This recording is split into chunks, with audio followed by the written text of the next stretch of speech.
लेगा कि एक तरफ इतनी बड़ी महामारी, उससे इतने बड़ी प्रदेश में उससे निपटने की कार्ययोजना, चिकित्सा और स्वास्थ्य की पूरी व्यवस्था, राहत की पूरी व्यवस्था, लेकिन उसी दौरान प्रदेश के गरीब मजदूर किसान और जन सामान्य के बच्चे जिन स्कूलों में पढ़ते हैं, बेसिक शिक्षा से जुड़े हुए स्कूल, उनमें गुणवत्तापूर्ण शिक्षा उपलब्ध कराने की दृष्टि से और उत्तर प्रदेश के जो नौजवान हैं, जो शिक्षित नौजवान भी बड़ी संख्या में हैं, उनको 69,000 ऐसे नौजवानों को रोजगार उपलब्ध कराने के लिए भर्ती प्रक्रिया चल रही थी, सुचारू रूप से अंतिम चरण में थी।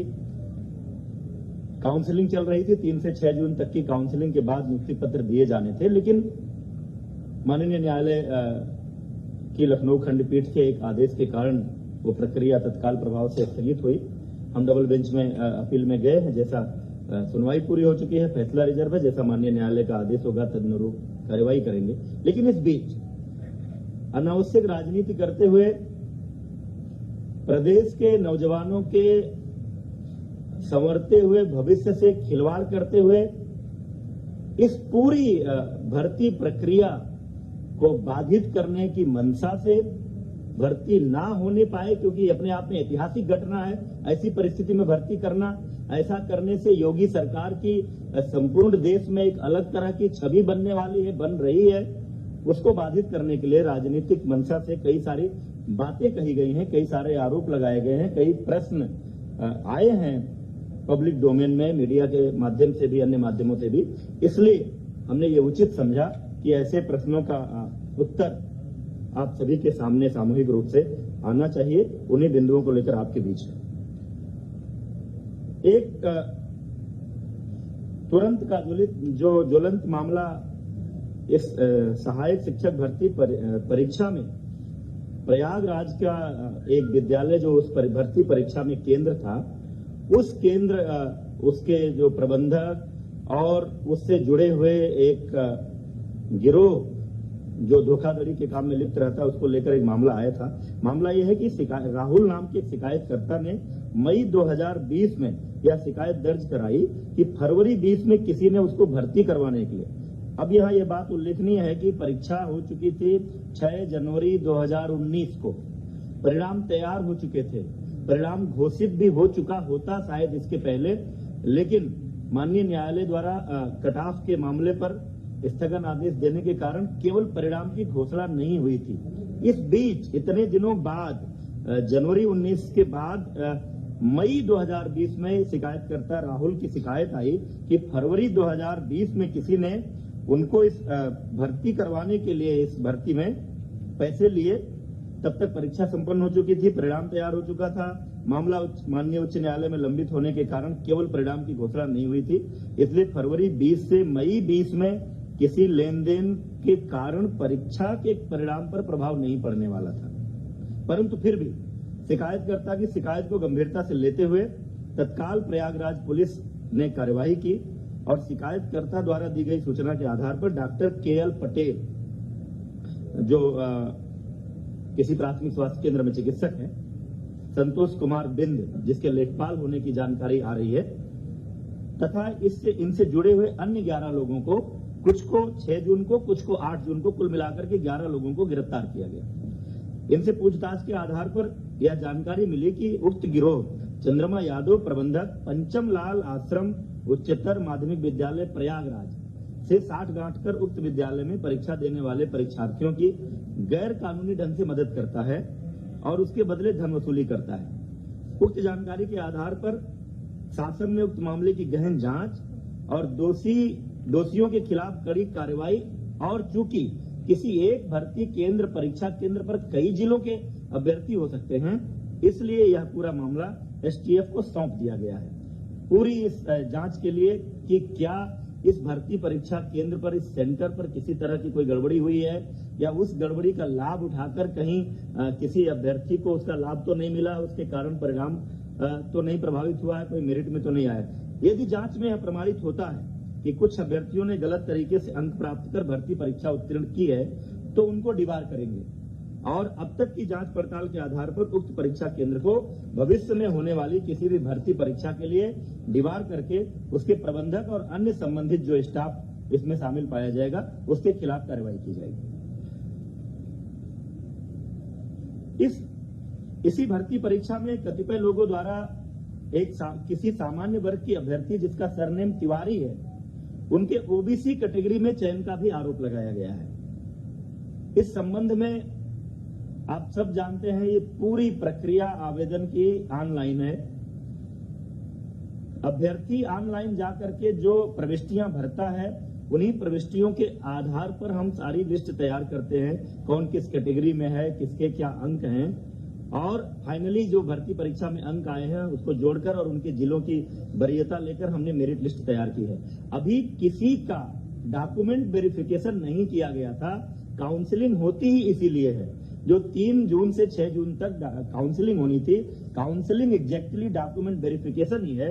उसमें प्रमाण पत्रों की जांच होनी थी और उसी में कोई व्यक्ति अगर लिखता है कि वो फला कैटेगरी में है, ओबीसी में है, एससी में है, एसटी में है या दिव्यांग में है, तो उसके सक्षम अधिकारी द्वारा प्रस्तुत प्रमाण पत्र वहां दिखाए जाने पर ही आरक्षण का लाभ मिलना है, अन्यथा नहीं मिलना है। यद्यपि कि कई ऐसे भी मामले आते हैं कि कुछ लोगों के सरनेम कुछ भी रहते हैं लेकिन वो किसी दूसरे संबंधित जाति से बिलोंग करते हैं, उसका प्रमाण पत्र उनके पास होता है। जैसे कोई गोसाई है अगर, और वो अगर तिवारी लिखता है, पाठक लिखता है, कोई टाइटल लिखता है, लेकिन मूलतः उसकी जाति अगर गोसाई दर्ज है तो चूंकि गोसाई जाति पिछड़ी जाति में आती है तो उसको उसका लाभ मिलेगा। लेकिन ये जो भी मामला है ये अंतिम रूप से अभ्यर्थी को लाभ तभी मिलेगा जब वो काउंसलिंग सेंटर पर उससे संबंधित प्रमाण पत्र प्रस्तुत करेंगे। इसलिए अभी किसी के लाभ मिल जाने का सवाल ही नहीं उठता है। कतिपय लोगों द्वारा आरक्षण की प्रक्रिया को लेकर भी सवाल खड़े किए गए हैं। कई बार ये बातें हो रही हैं। आप सब जानते हैं इस देश की पूरी विधि द्वारा स्थापित एक प्रक्रिया है। 50% सीटें किसी भी भर्ती परीक्षा में अनारक्षित होती हैं। 50% में ओबीसी, एससी, एसटी का अलग अलग आरक्षण है। 50% अनारक्षित सीटों पर मेरिट के आधार पर, चाहे वो जिस संवर्ग के लोग हों, चाहे वो ओबीसी हों, एससी हों, एसटी हों, जिनकी भी मेरिट ऊपर होती है वो सभी लोग इस अनारक्षित वर्ग में चयनित होते हैं। इस भर्ती में भी यही हुआ है। किसी को यह भ्रम नहीं होना चाहिए कि अनारक्षित वर्ग में केवल सामान्य जातियों के लोग भर्ती हुए हैं। अनारक्षित वर्ग में सामान्य जातियां भी हैं, ओबीसी भी हैं, एससी भी हैं, एसटी भी हैं। जिनके अंक आए हैं वो हैं इसमें। लेकिन माननीय उच्च न्यायालय का एक निर्णय था पोस्टिंग को लेकर के, जनपदों के आवंटन को लेकर के, कि भले ही कोई अपने अंकों के आधार पर ओबीसी या एससी अनारक्षित वर्ग की मेरिट में आ रहा है तो भी जब जनपद का आवंटन होगा तो उसको उसकी कैटेगरी में मानते हुए भी वो आवंटन किया जाएगा। क्योंकि सामान्यतः एक शिकायत होती थी कि कोई आदमी अपने नंबरों के आधार पर अनारक्षित में आ गया, यहाँ नीचे है, तो इस हिसाब से जनपद आवंटन होगा तो वो अपनी वरीयता का जनपद नहीं पाएगा। लेकिन अगर इसको इसकी कैटेगरी में ट्रीट किया जाए तो वहां वो अपनी कैटेगरी के आरक्षित लोगों से ऊपर जाएगा। निश्चित रूप से उसकी मेरिट ऊपर है तो उसकी च्वाइस को प्रायोरिटी देनी चाहिए। और ये कोई हमने नहीं तय किया है, ये माननीय उच्च न्यायालय का निर्णय है। उस निर्णय के आधार पर उत्तर प्रदेश लोक सेवा आयोग भी पदों के आवंटन में यही प्रक्रिया अपनाता है। हमने भी इसी प्रक्रिया को अपनाया है। भर्ती प्रक्रिया अंतिम चरण में थी, काउंसलिंग चल रही थी, ये मैंने बता दिया आपको। माननीय न्यायालय के स्थगन आदेश के कारण हमने काउंसलिंग रोकी है। हम डबल बेंच में अपील में गए थे, उसकी सुनवाई कल पूरी हो गई है। फैसला सुरक्षित है। जैसा निर्णय आएगा माननीय न्यायालय के निर्णय के अनुरूप हम उसमें आगे की कार्रवाई करेंगे। इसी संदर्भ में एक अपडेट माननीय सर्वोच्च न्यायालय से भी आई है कि आगे कोई डेट लगी थी, लेकिन इस बीच में कोई जो प्रतिवादी गण है उन्होंने कुछ रिप्रेजेंट किया है और बीच में किसी दूसरे माननीय न्यायमूर्ति ने उस मामले को एंटरटेन किया है और उस आधार पर कोई एक मीडिया के माध्यम से भी आप लोगों को भी सूचना आ रही, कोई एक गाइडलाइन आ गई कि 69,000 में से 37,000 कुछ पदों को रोकते हुए शेष पर आप भर्ती करें। इसमें चूंकि हमारे विभाग का पक्ष नहीं सुना गया है वो निर्देश जारी करते समय, इसलिए हम वो मॉडिफिकेशन के लिए वहां पर अपील कर रहे हैं कि इस आदेश में संशोधन हो। एक अन्य प्रकरण में आया है चर्चा में आप सबके माध्यम से भी, अन्य मामलों से भी, कस्तूरबा गांधी बालिका विद्यालय बड़ौत बागपत में वहां की एक अध्यापिका अनामिका शुक्ला, आरोप यह है कि ये 25 अन्य कस्तूरबा कुल मिलाकर के 25 कस्तूरबा गांधी बालिका विद्यालयों में कार्यरत हैं और 1 करोड़ से अधिक का भुगतान हुआ है। इस संदर्भ में आपको मैं बताना चाह रहा हूं कि हमने प्रेरणा डिजिटल फ्रेमवर्क बेसिक शिक्षा विभाग में पिछले कई महीनों से लागू किया है, जिसके माध्यम से मानव संपदा पोर्टल हमारा है। उस पोर्टल के माध्यम से हम अपने विभाग में कार्यरत सभी शिक्षकों का पूरा डेटाबेस तैयार कर रहे हैं। हर आदमी का पूरा डिटेल उसमें है। शुरू में ये जो हमारे प्राइमरी और अपर प्राइमरी थे, प्राथमिक और उच्च प्राथमिक, उसमें ये लागू था, लेकिन बाद में 11 फरवरी के एक आदेश के अंतर्गत हम लोगों ने इस फ्रेमवर्क को प्रेरणा तकनीकी फ्रेमवर्क के नाम से जाना जाता है, कस्तूरबा गांधी बालिका विद्यालयों में भी लागू किया है। और उस लागू होने के बाद मार्च से वहां भी जो डेटा फीडिंग की प्रक्रिया शुरू हुई, अब उसमें एक सिस्टम है कि अगर कोई भी सेम डिटेल दूसरी जगह फीड किया जाएगा तो वो हमारा सिस्टम हमको अलर्ट करेगा। और उस फ्रेमवर्क के इस्तेमाल के कारण ये मामला पकड़ में आया है। और जो जांच हुई है उस जांच में ये तथ्य सामने आया है कि बड़ौत, हर ब्लॉक में कस्तूरबा होता है, बागपत के बड़ौत ब्लॉक में जो कस्तूरबा गांधी बालिका विद्यालय है उसमें ये कार्यरत शिक्षिका अनामिका शुक्ला जो एक पोस्टिंग वहां पर थी, उस बेस पर चूंकि पहला डेटा वहां मिला, उस बेस पर जो जांच की गई 8 अन्य जनपदों के एक कस्तूरबा विद्यालयों में, यानी कुल 9 विद्यालय। ये जनपद है वाराणसी, अलीगढ़, कासगंज, अमेठी, रायबरेली, प्रयागराज, सहारनपुर तथा अंबेडकर नगर में पूर्णकालिक विज्ञान शिक्षकों की नियुक्ति हुई है। एक का डॉक्यूमेंट है, उस डॉक्यूमेंट का इस्तेमाल हुआ है। उस डॉक्यूमेंट का इस्तेमाल करके अन्य जगहों पर कोई और शिक्षिका अनामिका शुक्ला के नाम से गई है, उस पर नियुक्ति हुई है, ये बात सामने आई है। लेकिन कई जगहों पर योगदान नहीं किया, वहां जाकर के ज्वाइन नहीं किया, कई जगहों पर ज्वाइन करने के बाद लगातार अनुपस्थित है।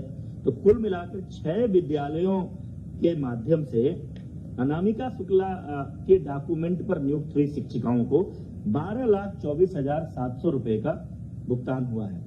उक्त मामले की अभी तक की जांच की स्थिति आई है, कहीं और इनके होने का जानकारी नहीं मिली है। पुलिस ने एक शिक्षिका को गिरफ्तार भी किया है, कासगंज में वो त्याग पत्र देने गई थी। 12,24,700 एग्जैक्टली जो अनामिका शुक्ला है वो अभी पुलिस की गिरफ्त में नहीं है।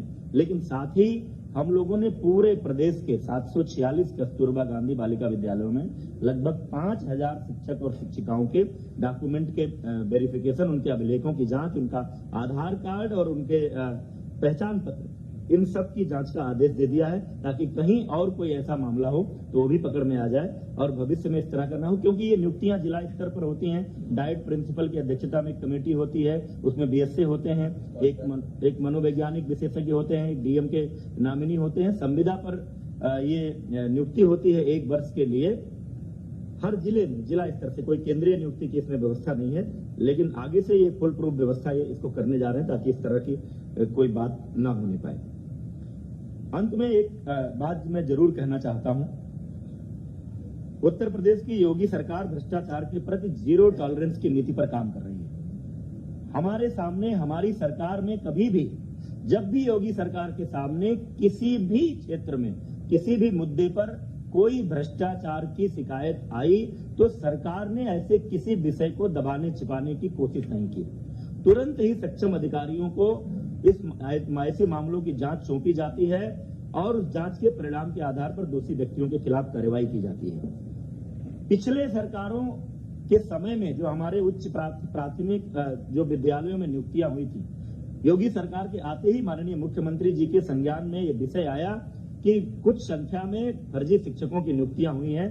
तुरंत ही ऐसे शिक्षकों की जांच करने और उनको बाहर करने के लिए माननीय मुख्यमंत्री जी के आदेशानुसार एसआईटी को और एसटीएफ को अलग अलग मामलों की जांच सौंपी गई और उसका परिणाम ये रहा कि एक बार 775 शिक्षकों की सेवा समाप्ति की गई। पूरी फुल प्रूफ जांच के बाद जो फर्जी पाए गए, 522 के विरुद्ध एफआईआर दर्ज कराई गई है। 23 अध्यापकों के विरुद्ध नियमानुसार कार्यवाही गतिमान है, क्योंकि एक स्थापित प्रक्रिया है। नोटिस देते हैं, उनको अपना पक्ष रखने का मौका देते हैं ताकि वो न्यायालय में भी जाएं अगर तो हमारी कार्यवाही पुष्ट हो। इसके साथ ही साथ एक 2004-05 में डॉक्टर भीमराव अंबेडकर विश्वविद्यालय आगरा से बीएड की कुछ फर्जी डिग्री का मामला आया था। उनमें से जिन लोगों पर संदेह था, ऐसे 1356 अध्यापक चिन्हित हुए थे, उसमें से भी 926 की सेवा समाप्त की जा चुकी है। 406 के विरुद्ध कार्यवाही गतिमान है। इस प्रकार अब तक 1701 ऐसे फर्जी शिक्षकों की सेवा समाप्ति की जा चुकी है तथा 429 के विरुद्ध कार्यवाही गतिमान है। अन्य जहां भी कोई शिकायत आती है किसी फर्जी शिक्षक होने की, तुरंत वो मामला एसआईटी या एसटीएफ को सौंपा जाता है और जांच के आधार पर सावधानी बरतनी पड़ती है कि कोई जेन्युइन शिक्षक इस कार्रवाई का शिकार न हो। जांच के आधार पर हम तुरंत बर्खास्त करते हैं। हमारे कार्यकाल में जितने लगभग 50,000 शिक्षकों की भर्ती जो इसके पहले विभिन्न भर्ती अभियानों में अभी तक हो चुकी है, उसमें से अभी तक किसी फर्जी शिक्षक की नियुक्ति का मामला नहीं सामने आया है। कोई ऐसी शिकायत आएगी तो उसकी भी जांच करेंगे और इसी तरह की कार्रवाई करेंगे। हमारी कार्रवाई को लेकर लोग कोर्ट में गए थे, लेकिन माननीय न्यायालय ने भी बर्खास्तगी की, फर्जी शिक्षकों की बर्खास्तगी की कार्रवाई को उचित ठहराया है और ये कहा है कि जो उत्तर प्रदेश सरकार ने कार्रवाई की है वो विधि के द्वारा स्थापित प्रक्रिया के अनुसार हुई है। यह ऐसी सरकार है जो भ्रष्टाचार मुक्त और पारदर्शी शासन के लिए जानी जाती है। सरकार शिकायतों को तुरंत संज्ञान में लेकर त्वरित जांच कराकर कार्रवाई करती है। फिर भी कुछ लोग ऐसे हैं जिनका खानदानी पेशा ही भ्रष्टाचार और घोटालों का रहा है। उनका पूरा इतिहास भ्रष्टाचार का, घोटालों का रहा है, तो वो उनकी कल्पना में नहीं है कि इतनी बड़ी कोई भर्ती या इतनी बड़ी संख्या में रोजगार देने का अभियान ये बिना भ्रष्टाचार के कैसे हो सकता है। क्योंकि स्वाभाविक है कि जिसका अपना जो ट्रैक रिकॉर्ड रहता है, जिसका अपना जो स्वभाव रहता है, आदमी उसी आधार पर सोचता है। इसके पूरी भर्ती, मैं एक आरोप लगाना चाहता हूं, पूरी भर्ती प्रक्रिया को डिरेल करने के लिए योगी सरकार को इस बात का श्रेय न मिले कि जिस तरह से कोरोना के कारण उत्पन्न हुई महामारी में पूरे प्रदेश की 23 करोड़ से ऊपर की जनसंख्या को एक एक व्यक्ति को भोजन मिले, राशन मिले, जीवन निर्वाह भत्ते के रूप में 1,000 रुपया जो पात्र व्यक्ति हैं उनको मिले, साथ ही 1,500 से अधिक ट्रेनों को लगा करके जिस तरह से लगभग 30 लाख प्रवासियों को प्रदेश में लाया गया, फिर उनकी स्किल मैपिंग हो रही है, उनको भी राशन और निर्वाह का भत्ता दिया जा रहा है और आगे उनको भी वापस जहां जहां अपने गांव में लौटे हैं उनको रोजगार देने की बात हो रही है। सबके जीवन निर्वाह की व्यवस्था का प्रयास हो रहा है। ऐसे में इन परिस्थितियों में इतनी बड़ी भर्ती अभियान ये सफल ना होने पाए, इसको लेकर कुछ लोगों ने एक राजनीतिक अभियान चलाया है और तमाम सारे ऐसे प्रयास किए हैं। उनको रास नहीं आ रहा है कि उत्तर प्रदेश के नौजवानों का भविष्य कैसे संवर रहा है, योगी सरकार को यह यश कैसे मिले, इसको लेकर तमाम लोग शुरू से, जब से माननीय न्यायालय का फैसला आया, हमने आंसर की जारी किया, हमने रिजल्ट जारी किया, सोशल मीडिया के माध्यम से तमाम तरह का भ्रम फैलाने की कोशिश की गई, अभ्यर्थियों को उद्वेलित करने की कोशिश की गई, अव्यवस्था पैदा करने की कोशिश की गई, लेकिन सरकार ने पूरी तत्परता, पूरी तन्मयता और पूरी कुशलता के साथ इस भर्ती प्रक्रिया को आगे बढ़ाया है। माननीय उच्च न्यायालय, माननीय सर्वोच्च न्यायालय में कुछ लोग गए हैं, उनका अधिकार है। जैसा माननीय उच्च न्यायालय का और माननीय सर्वोच्च न्यायालय का आदेश आएगा उस अनुरूप हम इस कार्रवाई को पूरी करेंगे। योगी सरकार की मंशा ये है कि ये भर्ती प्रक्रिया यथाशीघ्र कुशलतापूर्वक पूरी हो, प्रदेश के 69,000 नौजवानों को रोजगार मिले और प्रदेश के 69,000 स्कूलों को, हमारे गांव, गरीब, मजदूर, किसान के बच्चे जिन स्कूलों में पढ़ते हैं उसमें पढ़ने वाले बच्चों को गुणवत्तापूर्ण शिक्षा मिले। ये बातें आपके सामने